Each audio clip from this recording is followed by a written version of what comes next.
네, 고웨스트 시간으로 이어가겠습니다. 글로벌 콘텐츠부 박찬희 기자와 뉴욕 증시 이슈 짚어봅니다.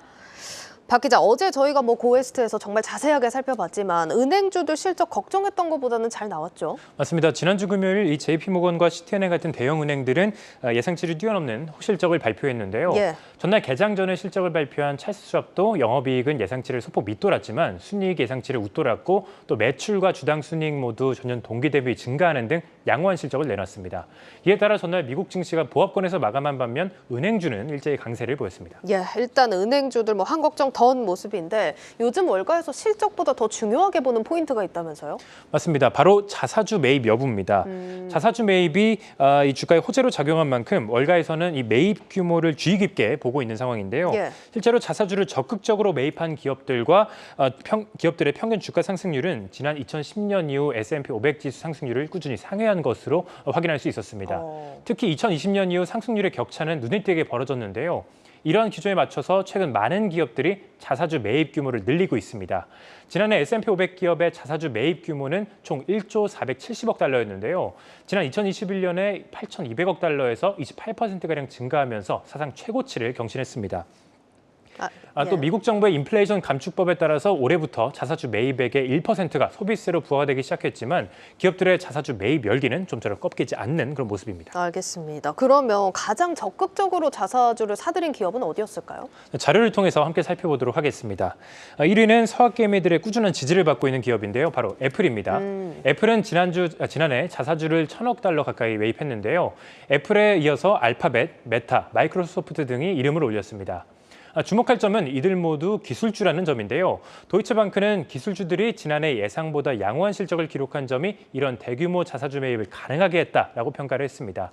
기술주 다음으로 자사주 매입이 많았던 업종은 금융주였습니다. 웰스파고와 모건 스탠리도 각각 130억 달러, 120억 달러어치 자사주를 매입하면서 그 순위에 이름을 올렸는데요. 네.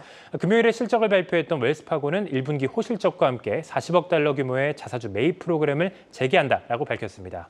지난해 2분기에 자사주 매입을 중단했었던 JP모건도 올해 1분기 들어서 19억 달러를 매입하면서 다시 자사주를 사들이기 시작했습니다. 한편 모건 스탠리는 현지 시간 19일에 실적을 발표하는데요. 아직 실적을 발표하지 않았지만 호실적과 이 자사주 매입 발표에 대한 기대감 때문에 5거래일 내리 상승 행진을 보였습니다. 네, 애플도 사실 실적 가이던스까지 관심이 좀 클 텐데 아직 실적 발표까지는 좀 시간이 남았거든요. 전망 네. 어떨까요? 애플은 다음 달 4분기에 실적을 발표하는데요.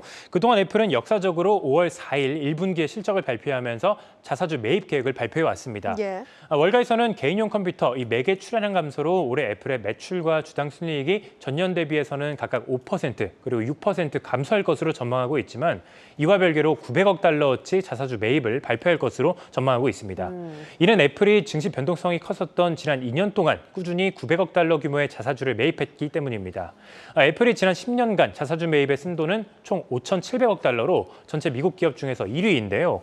이에 대해서 월가의 컨설팅 기업 디버터 에셋 매니지먼트는 애플의 자사주 매입 규모가 줄어든다면 그동안 안전한 투자처럼 이미지가 있었는데 이런 이미지에 타격이 갈 수 있다라고 지적하기도 했습니다. 네, 이번에 자사주 매입 규모가 얼마나 될지 좀 주시할 필요가 있겠습니다. 네. 자, 애플 실적 관련해서 얘기를 나눠봤지만 오늘 또 애플 깜짝 이슈가 있었죠. 맞습니다. 애플페이나 애플카드, 애플지갑 등 그동안 금융 서비스에서 발을 넓히고 있었던 애플이 현지 시간 17일 고금리의 애플카드 저축계좌를 출시했습니다.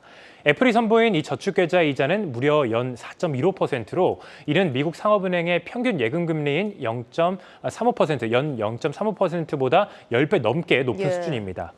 애플의 저축계좌는 아이폰 전용 지갑 앱에서 개설할 수 있고 또 개설 수수료나 최소 예금 규정 등 별도의 조건이 없는 것으로 알려졌습니다. 애플은 지갑 앱을 통해서 입출금 등 기본적인 계좌 관리가 가능하고 또 잔액이나 이자 등의 이런 확인도 수시로 가능하다고 설명을 했는데요. 이 소식에 미국 내에서는 우려의 목소리가 나오고 있습니다. 애플이 고금리 저축계좌를 출시하면서 미국 내 중소형 은행들은 예금이 대거 이탈하는 그런 충격을 받을 수 있다는 건데요.